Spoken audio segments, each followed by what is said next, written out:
Border security force BSF head constable radio' operator recruitment 2025 ফালৰ পৰা এতিয়া নতুনকৈ মুকলি হৈছে 1121টা পদ আৰু এই পদকেইটা ওলাইছে BSF head constable radio' operator head constable radio' মেকানিকৰ কাৰণে টোটেল পদৰ সংখ্যা হৈছে 1121টা টোটেল পদ মুকলি হৈছে আৰু এই পদকেইটা আপোনালোকৰ ৰেডিঅ' হেড কনষ্টেবল ৰেডিঅ' অপাৰেটৰৰ কাৰণে আছে 910টা হেড কনষ্টেবল ৰেডিঅ' মেকানিকৰ কাৰণে পদ আছে 211টা আৰু টোটেল আপোনালোকৰ পদ মুকলি হৈছে 1121টা টোটেল পদ মুকলি হৈছে আৰু এই পদকেইটাৰ মাহিলী দৰমহাটো আপোনালোকক দিব 25,500ৰ পৰা আৰম্ভ কৰি 81,100 টকা পৰ্যন্ত আপোনালোকৰ মাহিলী দৰমহাটো থাকিব।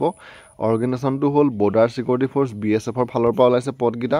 এজ লিমিটটো ধৰি দিছে আপোনালোকে ইয়াৰ কাৰণে যদি আবেদন কৰিব বিচাৰে 18 বছৰৰ পৰা আপোনালোকে 25 বছৰ বয়সলৈকে এই পদকেইটাৰ কাৰণে আবেদন কৰিব পাৰিব আৰু যদিহে OBC হয় তেতিয়া 3 বছৰ বেছি হ'লেও পাৰিব আৰু SC ST সকলে 5 বছৰ বেছি হ'লেও এই পদকেইটাৰ কাৰণে আবেদন কৰিব পাৰিব। শিক্ষাগত অৰ্হতাটো এই পদকেইটাৰ কাৰণে আপোনালোকে মেট্ৰিক পাছ হ'লেই হ'ব, খালি আপোনালোকে ITI চাৰ্টিফিকেট থাকিব লাগিব। Radio' and television electronic computer operator আপোনালোকে ITI কৰা হ'ব লাগিব। আপোনালোকৰ এতিয়া এই যোনকেইটা পদ ওলাইছে এই পদকেইটাৰ কাৰণে আপোনালোকৰ কোৱালিফিকেশ্যনটো মেট্ৰিক পাছৰ উপৰিও আপোনালোকে ITI কৰা হ'লেহে আবেদন কৰিব পাৰিব। তো ITIটো আপোনালোকৰ ইয়াত ধৰি দিছে, যদি আপোনালোকে অকল মেট্ৰিক পাছ কৰা হয় তেতিয়া আপোনালোকে এই পদকেইটাৰ কাৰণে আবেদন কৰিব নোৱাৰিব। যোনসকলৰ ITI আছে তেওঁলোকৰ কাৰণেহে এইকেইটা পদ আৰু আপোনালোকৰ এই যি পদকেইটা ওলাইছে ইয়াৰ এপ্লিকেশ্যন ফিজটো দিব লাগিব। UR OBC আৰু আদাৰ্ছসকলে 100 টকা, SC ST ফিমেল আৰু যোনসকল BSF কেণ্ডিডেট তেওঁলোকে এপ্লিকেশ্যনৰ ফিজ দিব নালাগে। আৰু ইয়াৰ অনলাইন আবেদন আৰম্ভ হোৱা নাই, আৰম্ভ হ'ব 24 আগষ্টৰ পৰা আৰু লাষ্ট ডেটটো হৈছে 23 ছেপ্টেম্বৰ। তো 24 আগষ্টৰ পৰা আপোনালোকে এই পদকেইটাৰ কাৰণে BSFৰ অফিচিয়েল ৱেবছাইটটোত গৈ আবেদন কৰিব পাৰিব।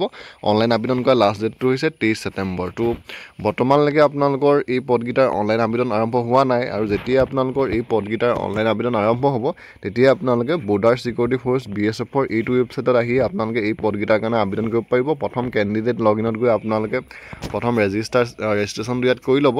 তাৰপিছত ৰেজিষ্ট্ৰেশ্যনটো যেতিয়া আপোনালোকৰ কমপ্লিট হ'ব, ৰেজিষ্টাৰ কমপ্লিট হোৱাৰ পিছতে আপোনালোকে লগইন কৰি আপোনালোকে এই যি দুটা বিভাগত পদ মুকলি হৈছে এই দুটা বিভাগৰ পদৰ কাৰণে আপোনালোকে আবেদন কৰিব পাৰিব।